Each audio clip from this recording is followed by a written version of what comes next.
They are still in the race for the major, but it's not looking good. FaZe bombed out of another tournament, last place with losses to Aurora and Tyloo. I want to look at a couple of moments from this game, because whenever I see discussion about FaZe, they just want to replace lowest rated players. But I want to spot some gameplay patterns that can give us some more in-depth insights. I know everyone is sharing their opinion on this team, making videos and posts about how they play, but often I found it rather shallow. In this video we will cover moments that I didn't see anyone talk about yet, but I think they are just so important that they can't fly under the radar. So let's look at the game that will very likely cost FaZe the spot at the Cologne Major. Wait, what is that?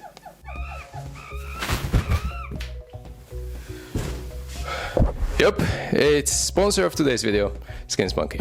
SkinsMonkey is a fully automated, instant way to get better CS2 skins, and they just added an insane new feature, an inspect server. You don't have to guess what a skin looks like anymore, you can jump directly into the server and test drive skins in game before you buy them. Once you find what you like, trading your old skins for new ones takes just seconds, and if you use the code STYKO, you can get up to $5 for free as a first trade bonus. The bigger the trade, the bigger the bonus. Want to buy with real cash? Use code STYKO for a massive 35% deposit bonus. They even have a free section where you can do simple tasks to enter daily, weekly and monthly giveaways. Check out SkinsMonkey using the link down in the description, and thanks to them for sponsoring. Now let's get back to the video. So I'm not sure if in this round this was all intentional, but basically the play between Brogy and Twist kind of leaves me with a lot of questions. It feels like Mercury first of all did great by taking connector, but it seems like Twist is not even aware of it, that Mercury could have snuck through the smoke anomaly on the side,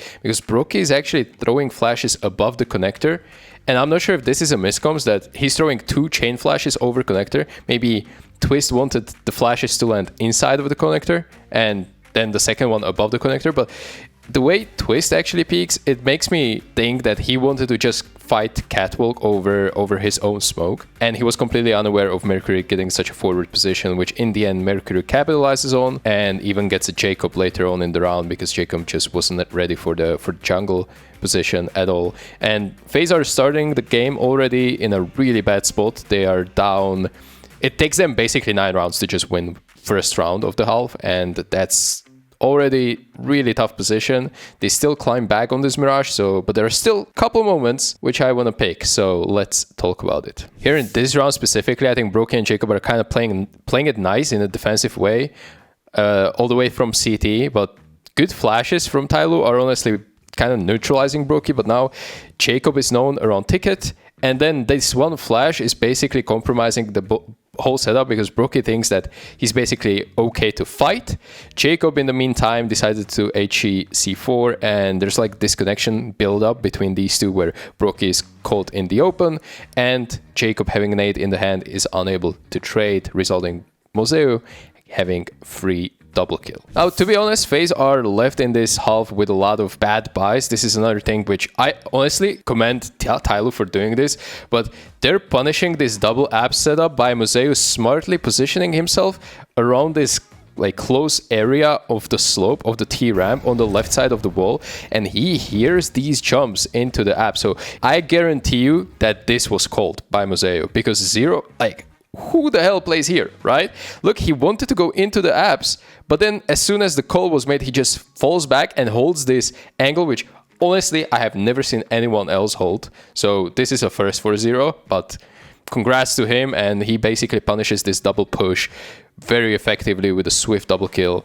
opens up the round immediately. And you can see that it's impossible for FaZe to string these rounds together. Like, everything that they do, they're trying to be proactive. Tyloo are just kind of expecting it, and they actually missed the smoke here. I didn't even notice that. But you see that it's hard for FaZe to play, and it makes sense. But nonetheless, they are trying to mount the comeback here on the second side. So let's see how it goes. So we have round 15, and FaZe are going originally for kind of a B-split call in my opinion, and that makes complete sense. It's quite powerful against these low buys and force buys that Tyloo are currently going for, but the fumble on mid with Twist especially missing his smoke into connector, landing all the way in the open, kind of cancels the call, because now Twist realizes, oh shit, I missed the smoke, we cannot progress forward, and Jacob does not have a smoke ready immediately. He throws it a little bit delayed when the window smoke fades. So it kind of destroys the whole, like this simple smoke miss from Twist destroys the whole idea of the round, that you can immediately see Kerrigan, Frozen, Brokey all going back from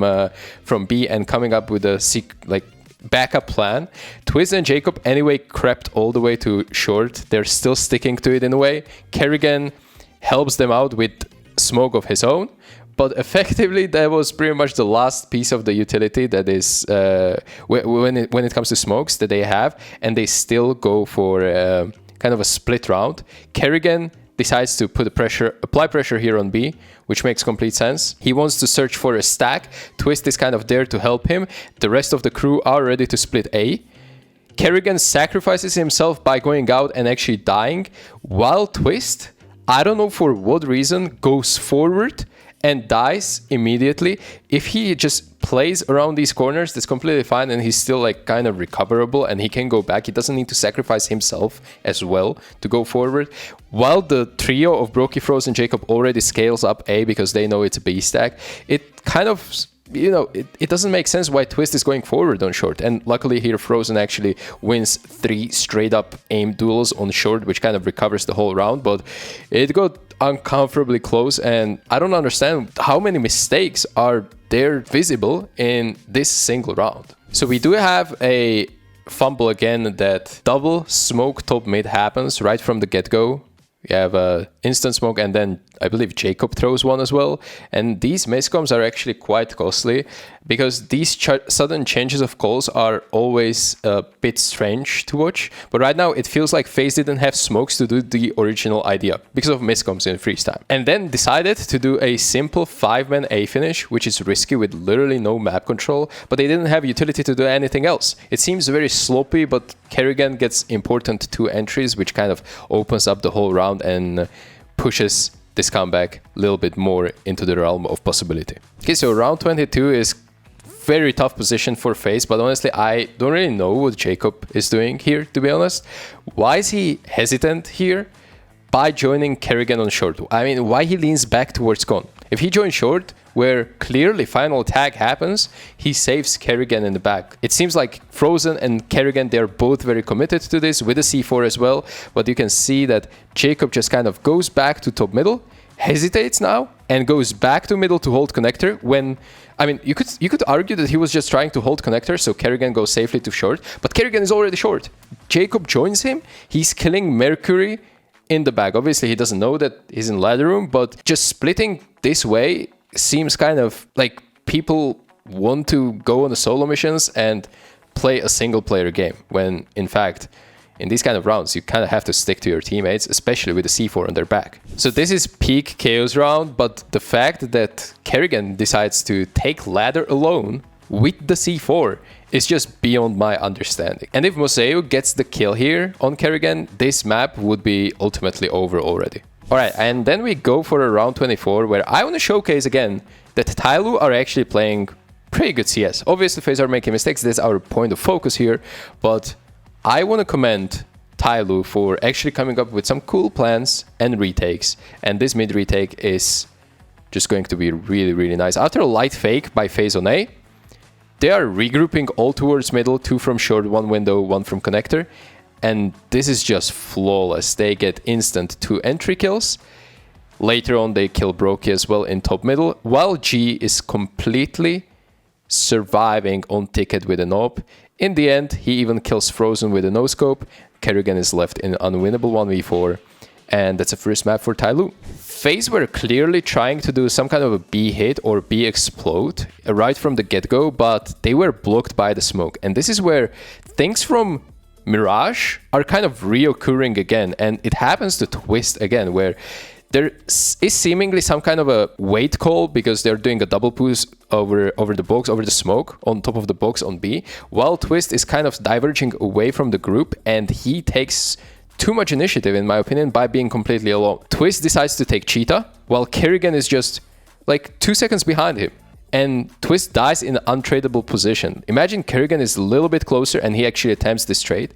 Now Moseo goes unchecked, he gets a double kill because Brokey and Frozen just are not expecting him. It makes complete sense, but it's just that these calls from the beginning, if they are cancelled and FaZe needs to come up with a backup plan how to salvage the round and how to play mid rounds, that's when things and pieces are disconnected from one another. Whether it would be not being tradable or missing some kind of a utility or simply going on a solo mission that is not necessarily needed. So next round, this is weirdest buy I have seen in a long time. Round 7, because of the clutches that FaZe had to win, their economy is terrible and they're stuck on this buy where they have 3 rifles and then 2 pistols with head Kevlars. I mean, Brokey is on a Glock with a head Kevlar as well. So Jacob dies on middle while not having a chance to fight against 2 enemies.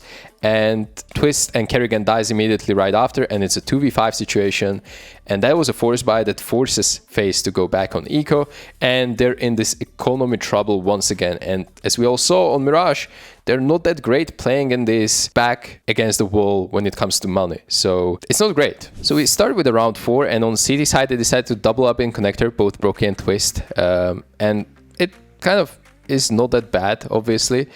Brokey even gets an entry kill, but now the amount of resources to save Brokey and then falling back anyway is kind of very questionable. Like, Brokey literally used all of his nades, Molly, HE, then the smoke. Frozen even flashed from 8 for him, Kerrigan flashed for him, but nothing gets really done. And then they decide to just leave the connector. And now look at their utility. They are left on HE and Molly on Frozen. That's literally it.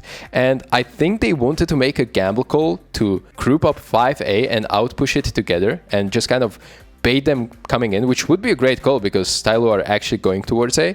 But someone or something cancels this plan, and Twist, Brokey, and Jacob, they all lean back towards B, while Kerrigan is still going for that aggression on A, which that would be perfectly fine if there would be 3 more players behind him defending A, but right now they just aren't there. It feels again like they're completely disconnected from the idea that was originally called, and it leaves me kind of like speechless because I can't quite point fingers to what is happening on the map. I see the over-rotation by trio of B players towards A, and then suddenly they stop and they all go back. They wanted to boost, Twist and Brokey wanted to boost. So they're playing B retake, but at the same time re-aggressing on A. I don't know. There is a good decision, bad decision, and no decision. The worst thing you can do is to make no decision. Jacob and Kerrigan have time to react to this B hit, but ultimately don't do anything because they just swap places for no reason. One wants to play passive from backside, while other tries to get some control back. And it feels like there are no protocols in place against this monster smoke and molly combo. And then they swap places. Look at Jacob and Kerrigan right now. They just literally Jacob goes from here, and Kerrigan goes from here. Then Jacob is exposed to flashes. Kerrigan wants to go forward, or like he wants to go back at first, then see Jacob go forward, so he wants to go forward as well. It's like all over the place. To balance the negativity a little bit, round 8 and round 9, that's how good setups and protocols look like. And those are the hits that FaZe defend well lately. Even though their B side on Overpass was kind of abused at the major, they clearly have more success now. So for round 12, Brokey leaves A completely after this connector peak, because he got exposed, I guess, rotates to B, only to drop a smoke to Frozen, who just re-smokes Monster. I mean, this could have been down from spawn by Brokey easily and still could get into the setup with Twist. This way, Twist just dies for free in isolation, and it looks like these 2 pieces are so disconnected on A. I mean, Brokey is playing side while Twist is in toilets all the way. It's happening again. It's happening again. I can't put my finger on it. Why was this even necessary for Brokey to rotate to Heaven to drop the smoke to Frozen? In this particular round, I want to also commend Tyloo for doing something that I haven't seen just yet. And they have really bad buy, and they're kind of like forced. It's actually an eco. It's actually an eco. And FaZe are about to hit an A side, but it's very important that G hits this insane smoke in the connector, which spreads both ways. It completely blocks Banana, but also like leaks into the toilet, and it gives Mercury a leeway to actually fight toilets together with Moseo. So he flanks Frozen, Moseo gets the kill, they pick up the weapon. Twist tries to trade by being audible through the smoke. I think he's trying to kind of be the hero and trade the player, which is dying in the back. I guess, I'm not sure. If I was Twist, I would probably not go for this, but I understand the willingness to play together, and sometimes it just doesn't work. This way they completely collapse because there's just so many Tyloo players on A side. FaZe are losing a round, which is very likely going to cost them the game. Because FaZe force buys are full of technical errors, just to show you the round 20, this B explosion where Jacob is flashing pillar, he is sadly missing it and blinding Frozen. And also this flash is easily spotted by Zero, who just dodged it and ultimately kills Kerrigan, who is trying to take as much space as possible going through the smoke. And then unfortunately as well, Kerrigan on the last round of the game, he kind of misthrows, I guess, the smoke, or it doesn't put out the molly completely. Frozen completely just burns in the most important round of the game. It's quite unfortunate. Okay, some of the things might be labeled as unlucky. I don't know about this spread. Maybe there's some secret molly that Tyloo are going to be throwing that doesn't get extinguished. But at the same time, when I look at these demos, I don't want to kind of blame Kerrigan, which is an easy target in a lot of eyes, but he's like trying to create something out of nothing right now, because the players that are on FaZe are either feeling uncomfortable or they're simply not delivering what they are supposed to, because a lot of these technical errors, it seems like they're stemming not from the game plan or the strats. It's kind of like forgetting or being lazy about things and not doing things properly, mechanically well. If team like Tyloo is able to punish that, no disrespect to them, I do see FaZe being in a serious trouble moving forward for the rest of the season. Let me know, what do you think? If these rounds are giving you some other conclusion than what I just said, I'm curious to see the discussion here, because I do think it's necessary to talk about it and kind of form an opinion that is not based on emotions that I hate this player, I want him removed. For the players that are wearing FaZe jersey, I need them to be 100% focused on the major and locked in for the major. And right now, for the gameplay of past two events, I simply don't see it happening. So that's my final take. Shout out to you, all of my Patreons and Coffee members, for your continual support. It allows me to create more content like this. Your name is on the screen right now as a little token of appreciation. I used Coffee for years, where you can find extra content and perks at various tiers of membership, but due to popular demand, I set up Patreon too. Nothing changes, both platforms are treated equally, with same content, just for your convenience to use whichever side you prefer. Thank you for making my videos better and possible.